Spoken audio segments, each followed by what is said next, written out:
사도신경으로 우리 신앙을 고백하겠습니다. 전능하사 천지를 만드신 하나님 아버지를 내가 믿사오며 그 외아들 우리 주 예수 그리스도를 믿사오니 이는 성령으로 잉태하사 동정녀 마리아에게 나시고 본디오 빌라도에게 고난을 받으사 십자가에 못 박혀 죽으시고 장사한 지 사흘 만에 죽은 자 가운데서 다시 살아나시며 하늘에 오르사 전능하신 하나님 우편에 앉아 계시다가 저리로서 산 자와 죽은 자를 심판하러 오시리라. 성령을 믿사오며 거룩한 공회와 성도가 서로 교통하는 것과 죄를 사하여 주시는 것과 몸이 다시 사는 것과 영원히 사는 것을 믿사옵나이다. 아멘. 찬송가 219장을 함께 찬송하겠습니다.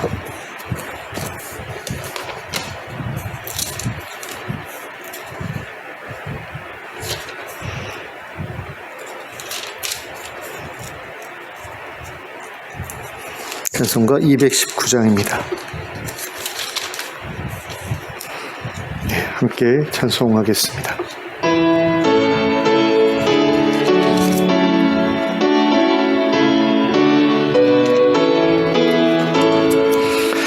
주 하나님의 사랑은 한없이 넓으서 온 세상 모든 백성을 그 자녀 삼았네. 각 나라 말과 역사가 다 다르더라도 온 세상 사람 믿으니 한 형제 자매라. 큰 은혜로서 고르게 복 내려주시고 다 같은 주의 계시를 늘 보여주시네. 하나보지신 하나님 다같이 모시고 만 백성 서로 지체니 한 형제 자매라. 싸워서 받은 상처를 곧낫게 하시고 그 교만함과 간사함 다 소멸하시네. 각 나라 서로 도우며 참 사랑으로서 주 하나님을 섬기니 한 형제 자매라. 그 평화로운 검은고 한 곡 졸리니 그 온 세우리를 곧 그쳐버리네. 큰 영광 보는 그날을 늘 기다리나니 그 나라 올라가서도 한 형제 자매라.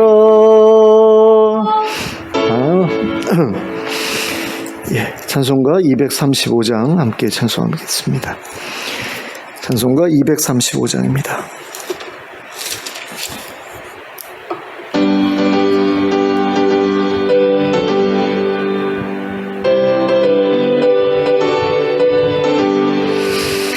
보아라 즐거운 우리 집 밝고도 거룩한 천국에 거룩한 백성들 거기서 영원히 영광에 살겠네. 거기서 기쁘고 즐거운 집에서 거기서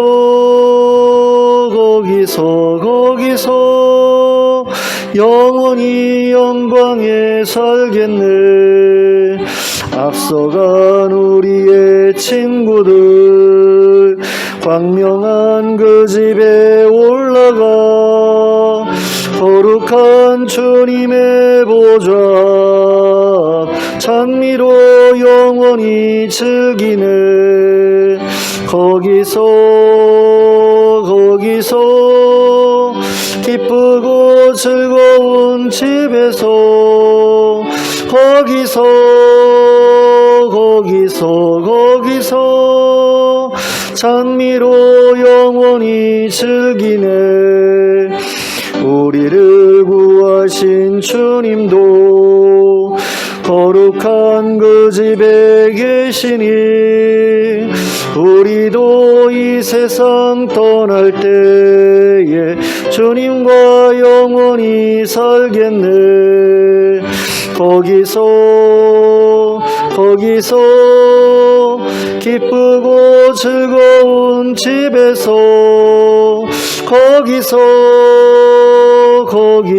거기서 주님과 영원히 살겠네. 우리의 일생이 끝나면 영원히 즐거운 곳에서 거룩한 아버지 모시고 기쁘고 즐겁게 살겠네. 거기서 기쁘고 즐거운 집에서 거기서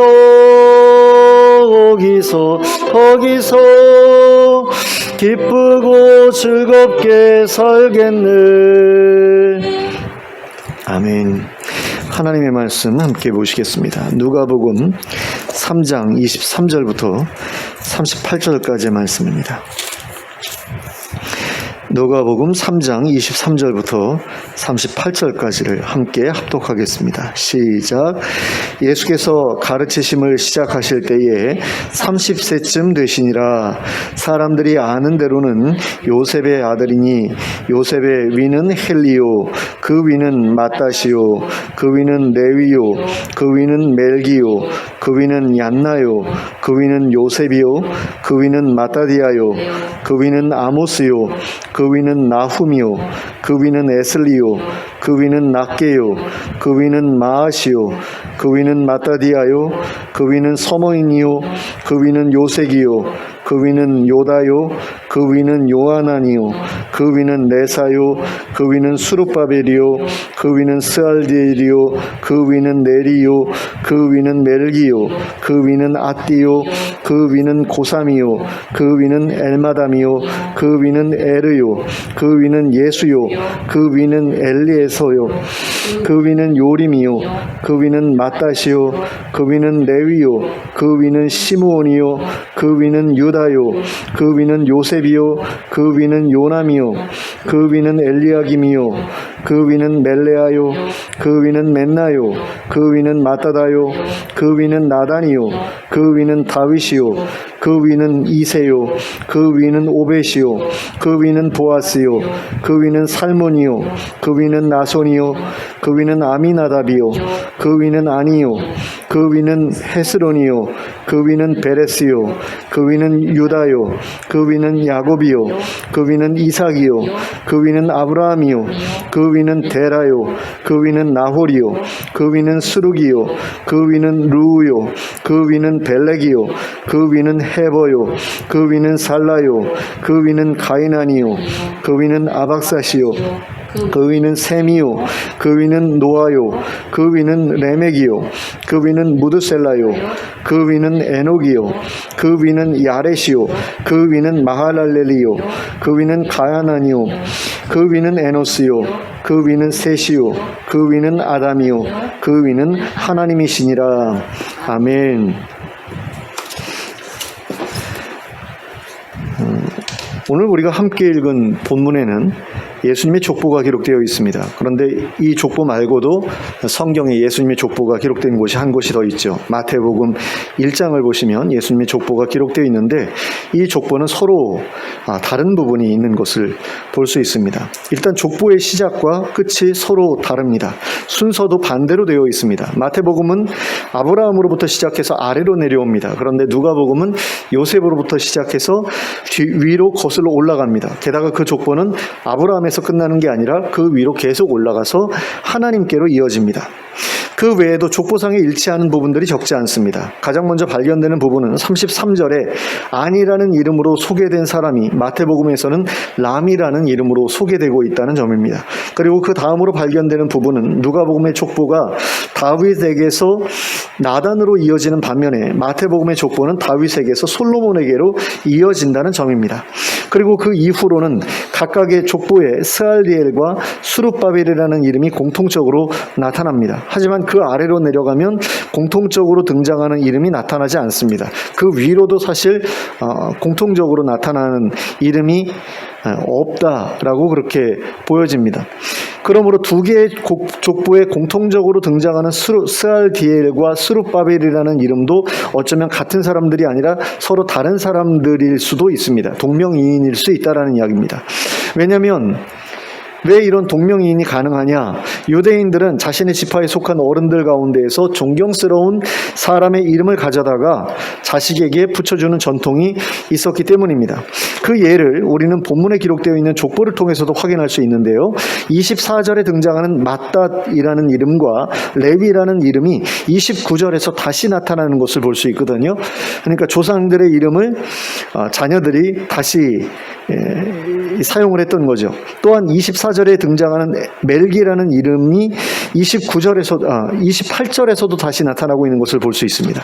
그리고 25절에 등장하는 마따디아라는 이름도 26절에서 다시 나타납니다.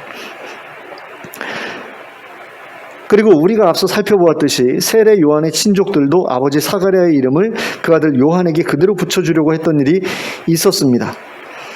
그러니까 요한의 이름 대신에 사가랴라는 이름을 그대로 그 아이에게 붙여주려고 했었다라는 것이요. 이런 점을 볼 때에 두 족보에 나타나는 스알디엘이나 수룹바벨은 동명이인일 가능성이 굉장히 크다라는 겁니다.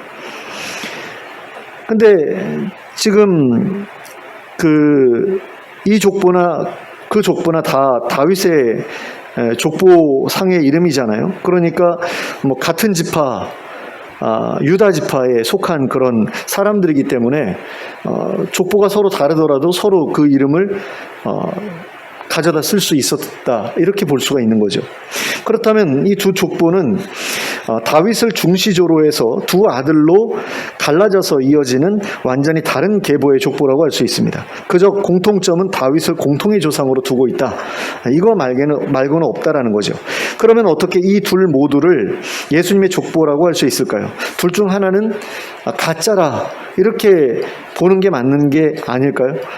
근데 아니라는 거죠. 성경에서 두 개의 족보가 있는데 서로 다르다고 해가지고 둘 중에 하나는 가짜다, 이렇게 보기는 좀 어렵죠. 그래서 어떤 학자들은 이러한 불일치 문제를 해결하기 위해서 두 족보 중에서 하나의 족보는 예수님의 모친 마리아의 족보일 것이다 라고 주장을 합니다.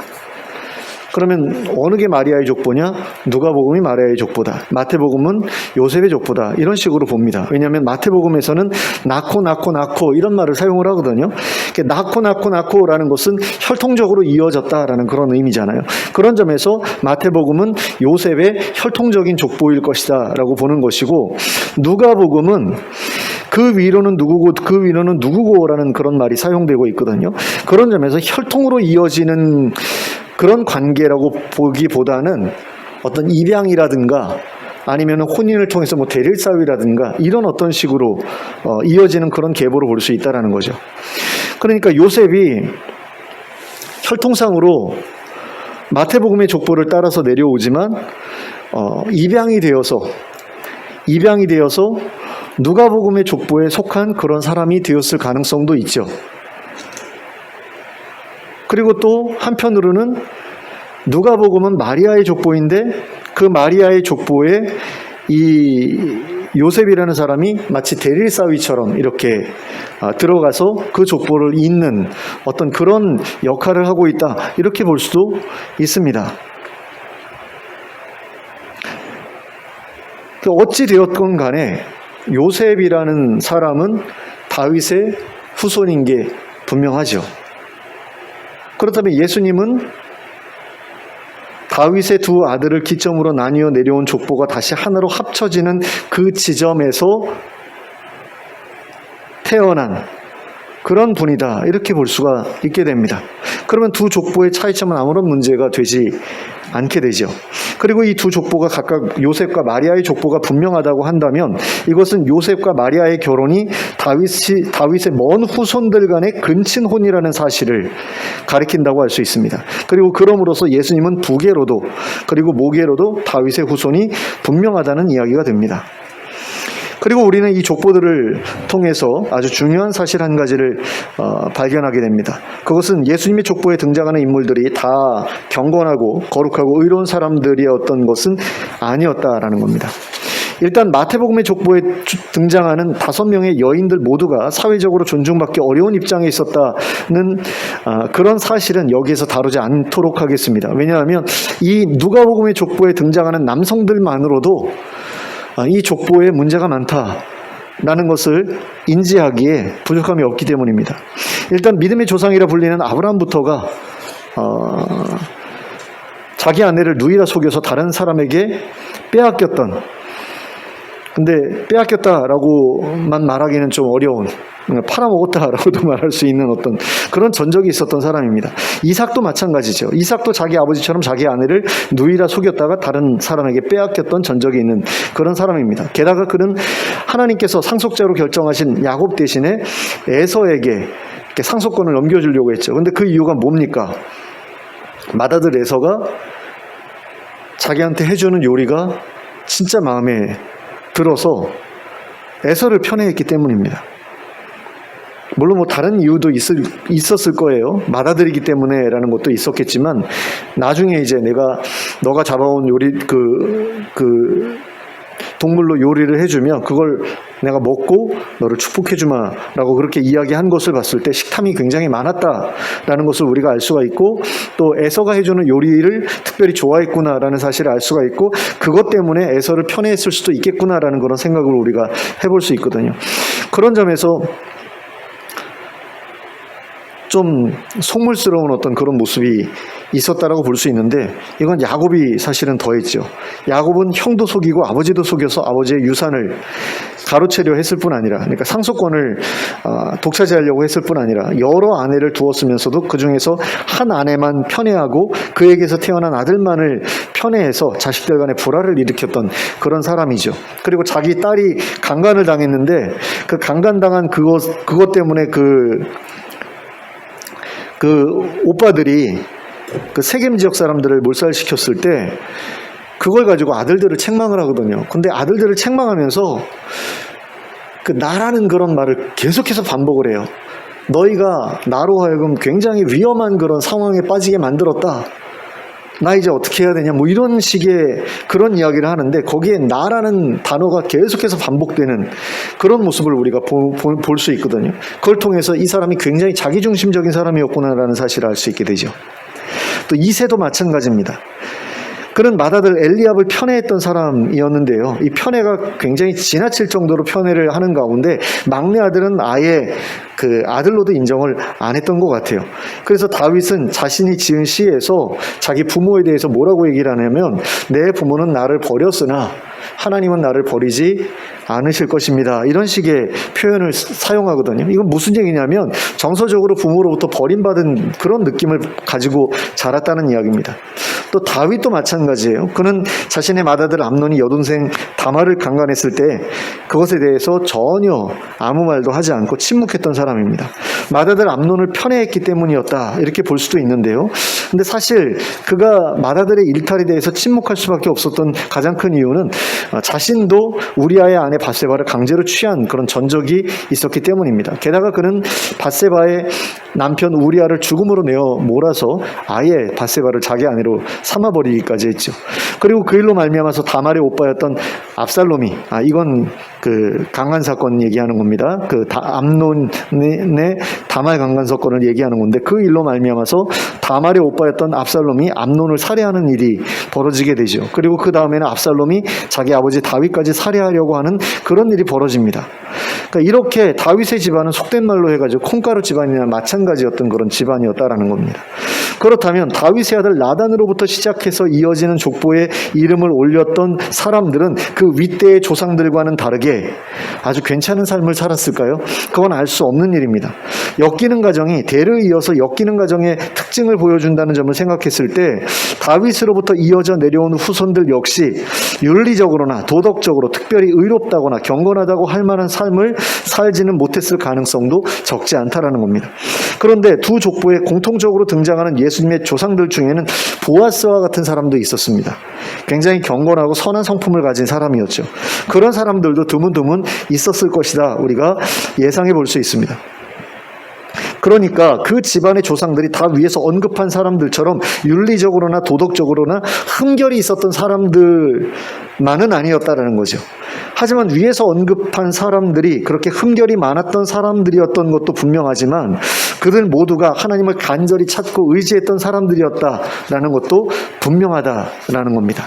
그리고 그들이 그렇게 간절히 하나님을 찾고 찾는 가운데 하나님께서 그 계보를 통해서, 그 족보를 통해서 메시아를 보내실 정도로 그 정도의 변화가 그 계보 가운데서 일어났다라는 거죠. 예수님의 모친 마리아는 천사 가브리엘이 전해준 메시지에 아멘으로 화답할 정도로 강한 믿음을 가진 여성이었습니다. 여자 어린애 15살 정도밖에 안 되는 그런 어린 여성이었음에도 불구하고 자기 목숨을 걸어야 되잖아요. 하나님 나라에 그 왕이 태어나시는데 자기 몸을 통해서 태어난다라는 거예요. 근데 그런 그 사실이 알려지게 될 때 목숨을 걸어야 되는 거죠. 헤롯이 자기를 죽일 수도 있는 거고, 아니면 자기와 정혼한 요셉이 자기를 가늠한 여자로 몰아서 살해할 수도 있는 거 아니에요? 근데 그런 모든 것들을 내가 감내하겠다라고 생각하고 아멘으로 화답할 정도의 믿음을 가지고 있었다라는 거죠, 마리아가. 또 요셉이라는 사람도 자기 아내 마리아가 임신했다라는 것을 알고 그 마리아를 보호하기 위해서 마리아의 그 임신 사실을 숨겨주려고 하죠. 숨겨주면서도 또 끊으려고 했다라고 되어 있는데, 그 끊으려고 했던 이유는 경건한 그 가문을 이어내려가고자 하는 어떤 그런 마음 때문 아닙니까?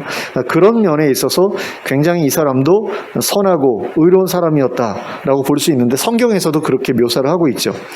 게다가 마리아의 친척 엘리사벳이 아론의 후손이라고 기록되어 있는 것을 보면 마리아의 모계 역시 아론의 후손이었을 가능성이 굉장히 크죠. 가능성이 아니라 이건 거의 확실합니다. 그리고 엘리사벳이 하나님 앞에 의인이었고 주의 모든 계명과 규례대로 흠이 없이 행했던 것처럼 마리아 역시 그러했을 가능성이 크다라는 겁니다. 이러한 사실로 볼 때 조상들 가운데 윤리적으로나 도덕적으로 흠결이 많은 그런 사람들이 있었다고 해서 그 후손들까지도 꼭 그러나는 법은 없다는 사실을 알 수 있습니다. 또한 아무리 윤리적으로나 도덕적으로 흠결이 많은 사람이라고 해도 하나님을 간절히 찾고 의지하는 사람이라면, 그리고 그 신앙이 후대로 계속해서 이어진다고 한다면 그 후대는 조상들보다 더 의롭고 경건한 삶을 살아가게 될 가능성도 있다는 겁니다. 그러므로 자신의 조상들, 자신의 부모들이 어떠한 삶을 살았던 사람들인가 하는 것에 대해서 그렇게 크게 개의치 않는 우리가 될 수 있었으면 좋겠습니다. 아브라함의 조부와 부친은 우상을 섬기던 사람들이었죠. 심지어는 우상을 깎아서 만들어 팔았던 사람들입니다. 그러니까 요즘으로 이야기를 하면 뭐 기독교인들에게 있어서 뭐 그런 거죠. 그러니까 그 불교용품 같은 거 만들어가지고 파는 어떤 그런 사람이 예수 믿고서 목사가 되고 뭐 선교사가 되고 뭐 이런 어떤 케이스로 이렇게 생각해 볼 수 있는 그런 상황에 있었던 사람이에요. 근데 그런 집안 출신의 아브라함이 하나님께 택함을 받아서 하나님의 선지자가 됐다라는 거죠. 그리고 멀리 가나안 땅으로 파송을 받아서 평생 그곳에서 사역하면서 살았다라는 겁니다. 그리고 그 귀한 사역의 대가로 그 땅을 후손들에게 주겠다는 약속을 하나님으로부터 받게 되죠. 그러면 아브라함이 그처럼 하나님의 택하심을 받았던 이유는 무엇이었을까요? 그의 조부와 부친이 우상 숭배자였음에도 불구하고 그가 하나님의 택하심을 받을 수 있었던 이유는 도대체 무엇이었겠습니까? 그것은 바로 그가 하나님을 기원으로 하는 계보의 일원이었기 때문입니다. 예수님의 족보는 위로 계속해서 올라가서 하나님께 다 있었죠. 하나님께서는 아담의 아버지와 같은 존재였잖아요. 그러므로 아담 또한 하나님의 아들과 같은 존재였다라고 할 수 있습니다. 그러므로 아담은 하나님을 아버지라 불렀을 겁니다. 그런 점에서 아담은 하나님의 아들이었다고 그렇게 볼 수 있습니다. 그런데 아담이 하나님의 아들이었다는 것과 예수님이 하나님의 아들이었다는 것은 결코 같은 의미라고 할 수 없죠. 그러니까 예수님의 족보가 계속해서 위로 올라가다가 하나님께 닿았기 때문에 예수님께서 하나님의 아들이 라고 할 수 있는 것이 아니다라는 겁니다. 예수님과 하나님과의 관계는 그것을 넘어서 있죠. 그렇지만 아담의 족보에 있는 예수님의 족보에 있는 모든 사람들도 계속해서 위로 올라가다 보면 하나님께 닿기 때문에 그들 모두가 하나님의 아들이었다라고 말해도 문제는 되지 않는다라는 겁니다. 분명한 것은 아담도 아브라함도 하나님을 아버지라 부를 수 있는 존재였다 라는 거고요. 그런 점에서 하나님과 특별한 관계를 가지고 있었던 사람들이었다라는 겁니다. 그러니까 예수님처럼까지는 아니더라도 그들도 하나님을 아버지라고 부를 수 있는 그런 하나님과의 특별한 관계 속에 있었던 사람들이었다라는 거죠.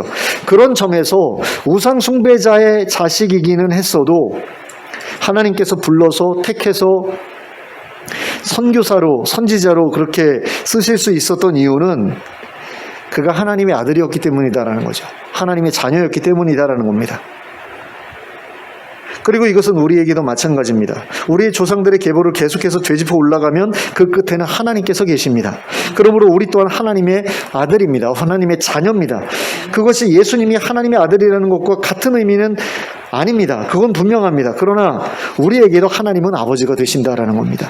그러므로 우리의 아버지 되시는 하나님께서 우리의 인생에 개입하시게 될 때에 우리의 삶에는 예수님의 그 가문에서 일어났던 것과 같은 변화가 일어날 수 있게 된다라는 겁니다. 그리고 이러한 변화는 우리의 가정으로 이어지게 되고 또 우리의 자녀들에게도 이어지게 되어 있다는 겁니다.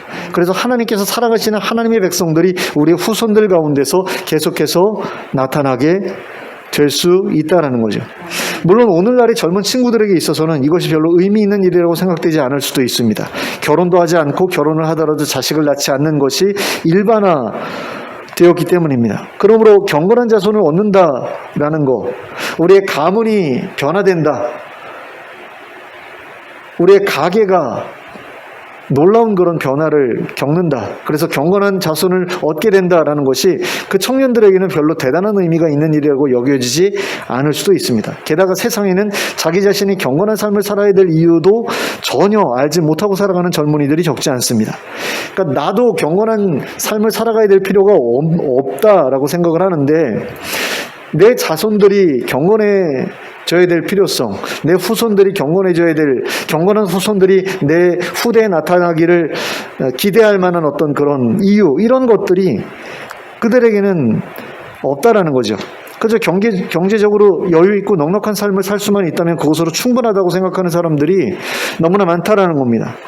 그럼에도 불구하고 우리의 후대를 계속해서 이어나가는 것, 그리고 경건한 후대가 나타나기를 기대하는 것이 우리에게 중요한 일인 이유는 우리에게 허락될 구원이 그저 나 자신만의 구원이 아니기 때문입니다. 우리의 구원은 우리 개인뿐만 아니라 우리 가정과 우리의 집안, 우리의 그 가게 전체의 구원으로 이어지기 때문입니다. 그래서 하나님 나라에 가게 되었을 때 우리와 혈연으로 이어진 선조들과 우리와 우리의 후대가 함께 어우러져서 살게 될 것이기 때문입니다. 이것은 우리가 하나님 나라에 들어가서 이 땅에서 살아갈 때 관계 맺고 살아가던 사랑하는 사람들과 함께 살아가게 될 그 미래가 우리를 기다리고 있다는 그것을 이야기합니다.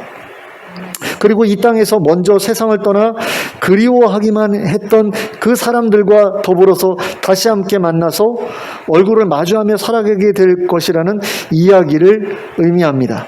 그러므로 이 땅에서 가족들과의 관계가 가져다주는 즐거움을 크게 누리면서 살았던 사람들에게는 이것이 굉장히 중요한 일일 수밖에 없다라는 거죠. 그러니까 이 땅에서 살아가는 동안에 가족들과 관계도 별로 좋지 않았고, 자식을 내가 낳아야 될 이유도 별로 모르겠고, 자식은 그냥 귀찮은 존재고, 뭐 후대가 이어지든 말든 뭐 상관도 없고, 결혼하든 말든 상관도 없는 사람들에게는 별로 이것이 중요한 이야기가 아니겠지만, 이 땅에서 가족들과 더불어서 행복을 누렸던 그런 삶을 가지고 있는 사람들에게는 이것이 굉장히 중요한 이야기다라는 거죠. 내가 죽어서 천국에 갔어요. 내가 사랑하는 부모님들이 거기 계세요.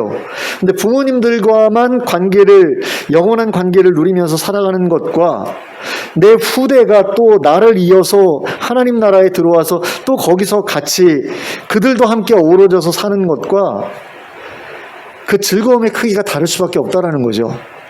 그 즐거움의 폭이 다를 수밖에 없다라는 겁니다. 물론 뭐 그 외에도 우리 가족이 아니었던 믿음의 지체들과 어우러져서 살아가는 것도 충분한 우리에게 그 충분한 즐거움이 되겠지만,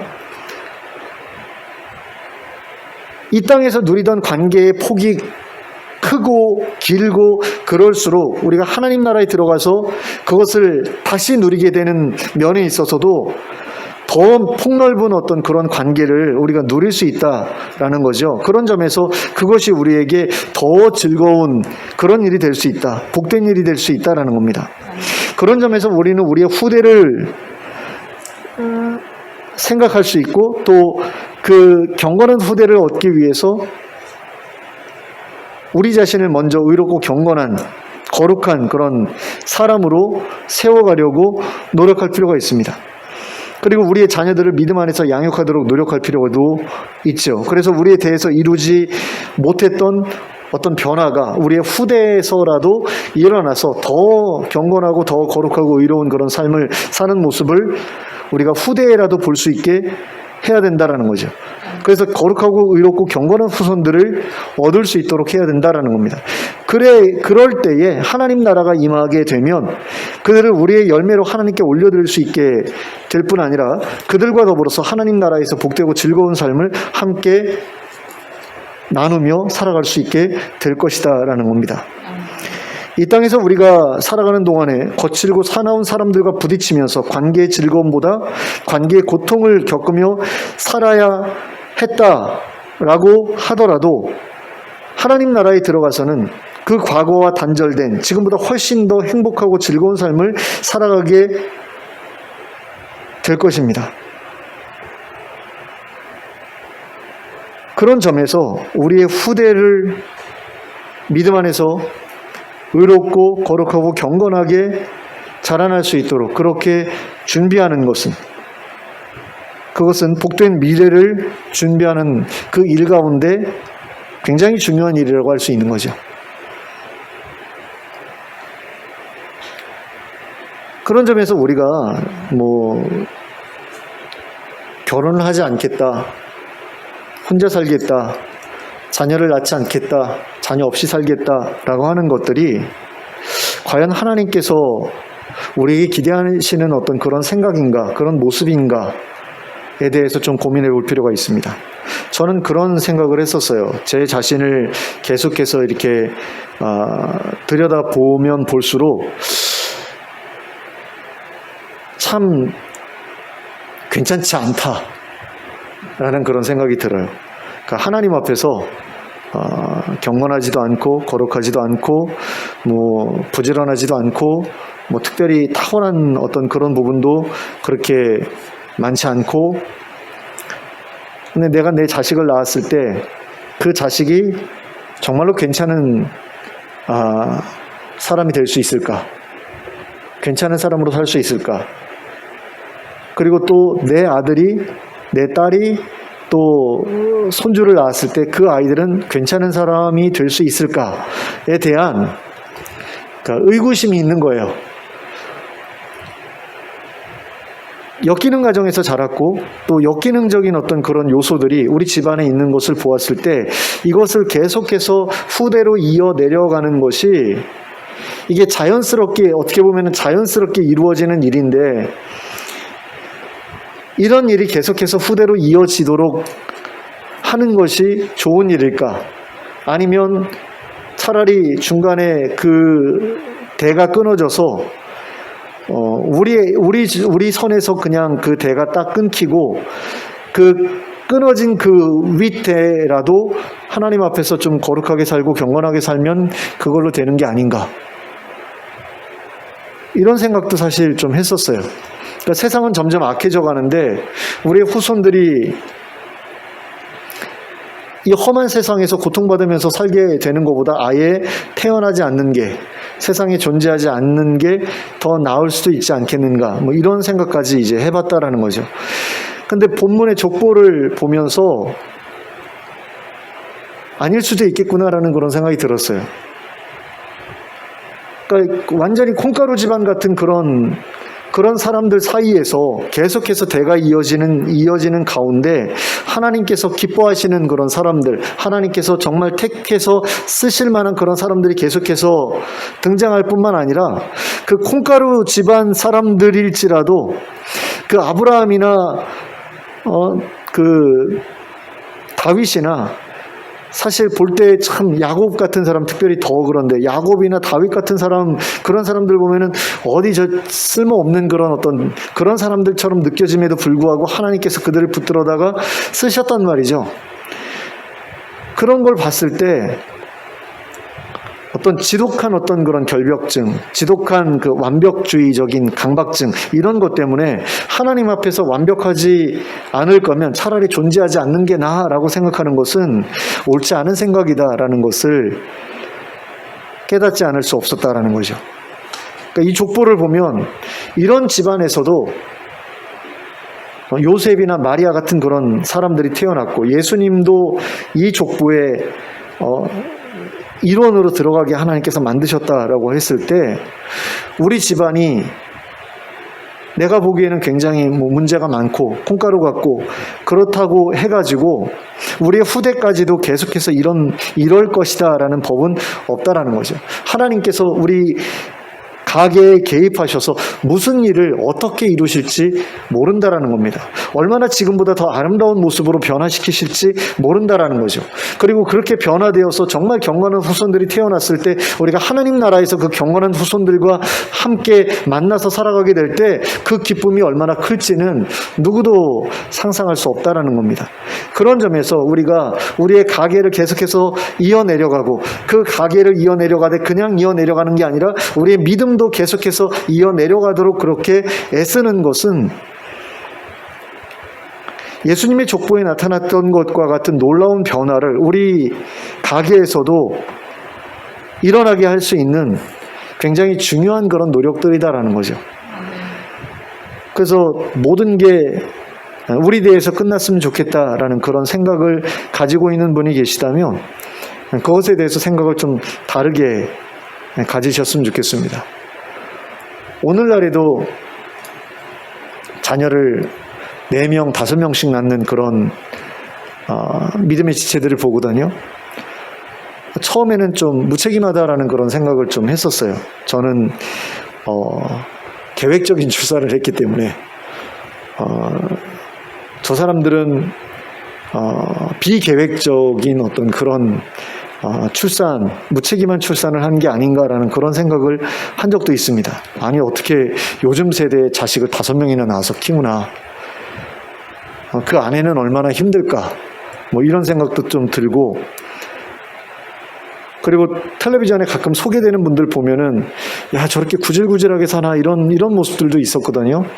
그러니까 자녀들이 많아요. 그런데 그 아이들 이제 간식거리를 마트 같은 데 가가지고 이렇게 시시코너 이렇게 돌면서 간식을 마련해주는 그런 모습을 보면서 야 저렇게까지 해야 되나 이런 생각이 들었어요. 그냥 1명만 또는 2명만, 저는 2명은 낳아야 된다고 생각했어요. 그래도 그래야지 본전치기니까 본전치기라도 해야 된다. 남편과 아내 하나씩이니 두 사람이니까 적어도 둘은 낳아야지 본전은 뽑는 게 되고 그래야 하나님한테 책망받지 않을 것 같고 그런 생각도 좀 했었거든요. 그러니까 두 명은 낳아야 된다. 하지만 그 이상은 무리야. 좀 과하지 않은가라는 그런 생각이 들었었어요. 근데 이 족보를 보면서 그게 아닐 수도 있겠다라는 생각이 들었고, 그게 아닐 수도 있겠다 뿐만 아니라 그 자녀들 모두가 정말 하나님께서 보시기에 아름다운 어떤 그런 삶을 살아내고 경건한 후대를 이어갈 수 있다면 그건 진짜 큰 복이겠다라는 그런 생각이 들더라고요. 지금까지의 생각을 좀 다르게 갖게 만드는 그런 경험이었어요. 이제는 우리 아이들이, 제 자녀들이 결혼해서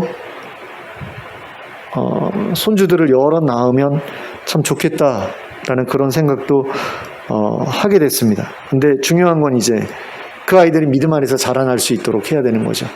그게 억지로 하는 것보다는 기도를 통해서 하나님께서 친히 그들의 마음을 움직여 주시도록 하는 게 가장 좋은 방법인데, 그런 부분에 있어서 우리가 기도해야 될 그런 책임이 크구나라는 그런 생각이 들었고요. 또 어렸을 때 우리 손주들 나중에 이제 태어나게 되면 어렸을 때부터 믿음 안에서 그렇게 잘 있도록 우리가 신경을 좀 많이 써주는 게 필요하겠구나라는 그런 생각이 들었습니다. 그래서 이런 마음들을 우리 다른 성도님들도 가지셨으면 좋겠습니다. 그래서 그 자녀들이 짐이 아니라, 그 손주들이 짐이 아니라, 그 많은 그런 후대가 계속해서 이어져 내려가는 게 그 고통의 그런 그 이어짐이 아니라 정말로 하나님께서 귀한 선물을 주셔서 하나님 나라에서 함께 어우러져서 살아갈 그런 어떤 그런 그 지체들을 계속해서 우리를 통해서 생산하시고 또 이어가신다라는 것으로 생각을 했으면 좋겠습니다. 그래서 그런 그 복된 일들이 우리 안에서 계속해서 일어나기를 기대하고, 또 하나님 나라에서 그들과 더불어서 살아갈 그런 그 복된 날을 기대하는 가운데 믿음의 가정을 이루고 또 믿음의 계대를 계속해서 이어 내려가고자 힘쓰는 우리 모두가 될 수 있기를 예수 그리스도의 이름으로 축원합니다. 기도하겠습니다. 사랑의 하나님 아버지, 하나님께서 우리에게 배우자를 주시고 또 자녀들을 주신 것, 그래서 우리의 계대를 계속해서 이어 내려가게 하신 것이 얼마나 복된 일이고 감사한 일인지를 생각해 보았습니다. 하나님, 우리의 부족함을 볼 때, 우리의 연약함을 볼 때에 나의 족보가 계속해서 이어져 내려가는 것이 무슨 의미가 있겠나라는 그런 생각을 할 수밖에 없지만, 나 같은 사람을 똑같이 닮은 그런 후대가 이어져 내려가는 것이 이 세상에 무슨 유익이 되겠느냐는 그런 생각을 할 수도 있지만, 하나님께서 우리의 그 계보에 개입하시게 될 때 얼마나 놀랍고 아름다운 일이 일어날 수 있는지를 우리가 생각하게 된다면 우리 마음대로 판단하고 결정할 문제가 아니라는 생각을 하지 않을 수가 없습니다. 하나님께서 어떤 기대를 우리의 가게에 기대하고 계시는지, 갖고 계시는지 우리가 알지 못하지만, 하나님, 분명한 것은 하나님께서 경건한 후손들이 계속해서 이어져 내려가기를 원하신다는 것이고, 그것이 우리의 가문을 통해서도 충분히 일어날 수 있는 일이라는 그런 사실이라는 깨달음을 우리가 얻게 되길 원합니다. 그래서 하나님께서 우리에게 믿음을 주시고 그 믿음을 계속해서 자녀들이 이어받게 하시고 또 후손들이 이어받게 하시는 가운데 놀라운 일을 이루실 것을 기대하면서 그것을 위해 기도할 수 있는 저희들 되게 하여 주시고, 그것을 위해서 계속해서 우리가 먼저 선한 그런 모습으로 변화되고자 힘쓰는 가운데 좋은 본보기를 보여주기 위해서 힘쓰는 저희들이 될 수 있도록 주님 인도해 주시옵소서. 그래서 우리의 믿음이 계속해서 이어지고 또 우리의 후대가 경건한 자손으로 하나님 앞에 세워지고, 그럼으로써 하나님 나라의 중요한 구성원으로서 하나님께 택함받게 되는 그런 일들이 일어나기를 간절히 소원하면서, 하나님, 우리가 해야 할 바를 잘 감당해 나가는 저희들 될 수 있도록 인도하여 주시옵소서. 예수님의 이름으로 기도하였습니다. 아멘. 찬송가 559장 함께 찬송하겠습니다. 찬송가 559장입니다.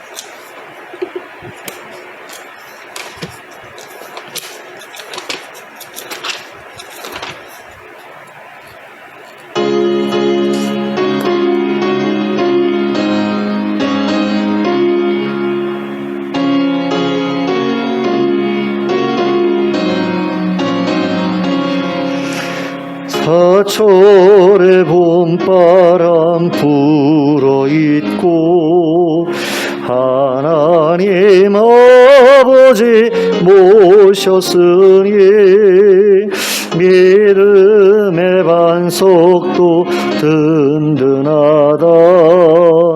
우리 집 즐거운 동산이라. 고마워라 임마누엘, 예수만 섬기는 우리 집. 고마워라 임마누엘, 복되고 즐거운 하루하루. 어버이 우리를 보이시고 동기들 사랑에 뭉쳐있고 기쁨과 서름도 같이 하니 한간의 초가도 전국이라. 고마워라 임마누엘, 예수만 섬기는 우리 집. 고마워라 임마누엘, 복되고 즐거운 하루하루. 아침과 저녁에 수고하여 다같이 일하는 온 식구가 한 상에 둘러서 먹고 마셔. 여기가 우리의 낙원이라. 고마워라 임마누엘, 예수만 섬기는 우리 집. 고마워라 임마누엘, 복되고 즐거운 하루하루. 아멘. 주님 가르쳐 주신 기도로 예배를 마치겠습니다. 하늘에 계신 우리 아버지여, 이름이 거룩히 여김을 받으시오며 나라가 임하시오며 뜻이 하늘에서 이루어진 것 같이 땅에서도 이루어지이다. 오늘 우리에게 일용할 양식을 주시옵고 우리가 우리에게 죄 지은 자를 사하여 준 것 같이 우리의 죄를 사하여 주시옵고 우리를 시험에 들게 하지 마시옵고 다만 악에서 구하시옵소서. 나라와 권세와 영광이 아버지께 영원히 있사옵나이다. 아멘.